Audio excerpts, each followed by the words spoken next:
That's not very good English. No. Okay, Kate wouldn't like that. No, sure. It's not me. We can call it what we want. We don't need to be grammatically correct.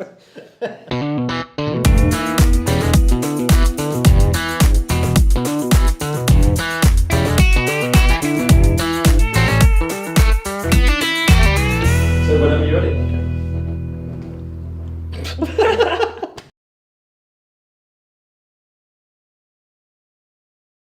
So welcome back everybody to this week's Kate and Assad Do Business, introduced by neither Kate or Assad this week. So Assad is here, but Kate's unfortunately away, so myself and Marilyn are joining Assad this week, and we're going to be talking about developing people and how we feel about those people who leave, which is an interesting topic for Phase 3, given that we have our first voluntary leaver happening at the end of this month, which we've been really lucky so far to not have anybody want to leave the business, and the person that's leaving it's not for anything to do with the business reason, to be fair, but it's an interesting topic, and I think we introduced this by talking a little bit about how we invest in our people.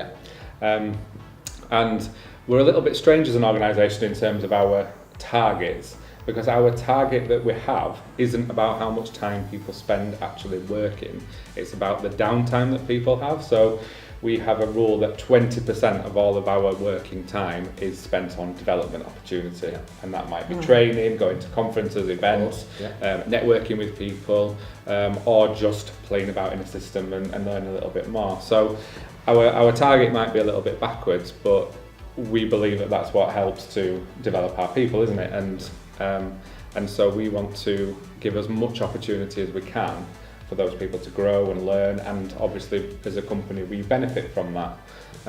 And part of my role at Phase 3 is about helping people have the ability to learn and to grow. And Marilyn, you've recently introduced our apprenticeship program, haven't you? Yeah.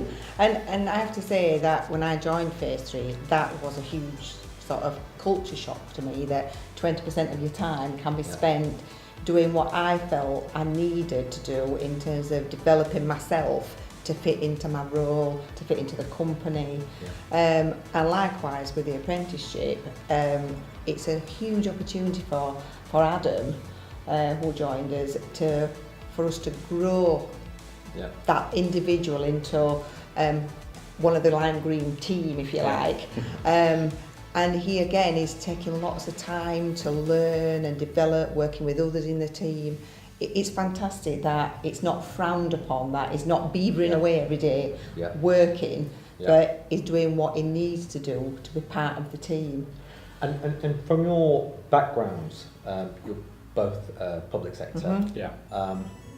That's kind of not the norm, is it? No. Is it? No. Do you know if that's changing now in public sector, or is it still pretty rigid?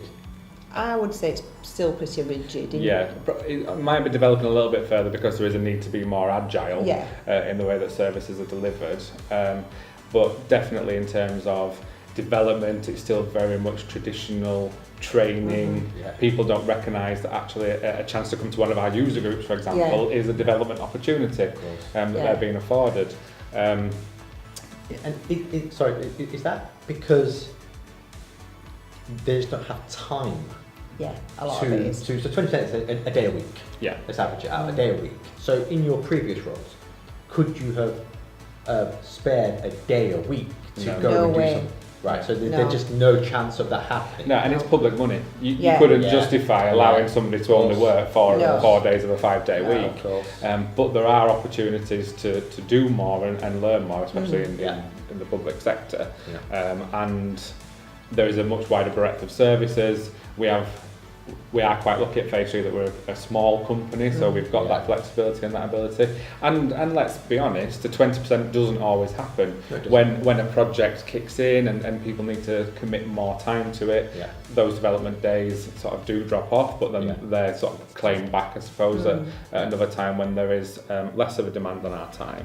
I think in that sector it tends to be more formal qualification training, and people do that because of their particular profession, but then quite often after that there's nowhere else to go, so then they leave the organisation to go elsewhere, whereas I think with the culture that we've got here, that is not the case. You're investing in people, and hopefully that will give them the skills that they need to stay in the company. Yeah.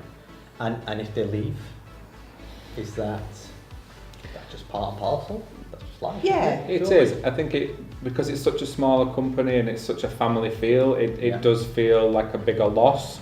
I know when I read the email, for example, there was sort of a sinking feeling, thinking it's the first real voluntary leaver, and we want to try and keep as many people as we can. Of course, we're a close-knit team, and everybody is there. But in previous experience, it very much depends on how the person leaves. Yeah, makes a huge difference. Yeah, I have a quite strong view on this, and we discussed this before, so team be warned. If anybody came to me and said, I'm going to leave because you don't pay me enough, as a way of trying to get a pay rise, for example, as far as I'm concerned, they are gone. They're not invested in our organisation, and that's not the right way to approach it. We have a very open culture, and we should be able to talk about those things if people feel that way. And let's be honest, we don't pay as well as some of the competitors, but we have the company culture, we have the flexibility that we offer. Absolutely. There are many more benefits other than just pay, and people don't always recognise that. So as far as I'm concerned, if that ever happens, that person is done, and I will help manage them out of it.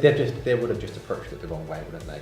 They wouldn't have learnt anything during the time they've been there, that you can actually come approach people and have a conversation openly. You can. And you might still end up in that person leaving, of course it might. But there's ways of doing things and arranging things and speak to people. Because quite often, people do seek new opportunities, and that they might just be ready for a change. So it might be, like you said, nothing at all to do with the company, the ethics, the culture, or whatever. It is just because they want something different. And I think we are open in our recruitment process, so I know there are individuals in this company that are at phase 3 for a fixed amount of time until they've developed certain skills, and then they want to go off and do their own thing, for example, but they want to understand how the business works first, and how to handle the business side of things. So being open with people about that, and what we can offer to support them. Absolutely. And we recognise that together, but we also, for that period of time they are with us, get the benefit of all their expertise as well. So the way that people leave has a big impact. It does. No, absolutely, I agree with that. Well, let us know, guys, what your thoughts are on developing your team, developing your people. We are fast running out of time, so we'll catch up with you next week. Thank you for watching.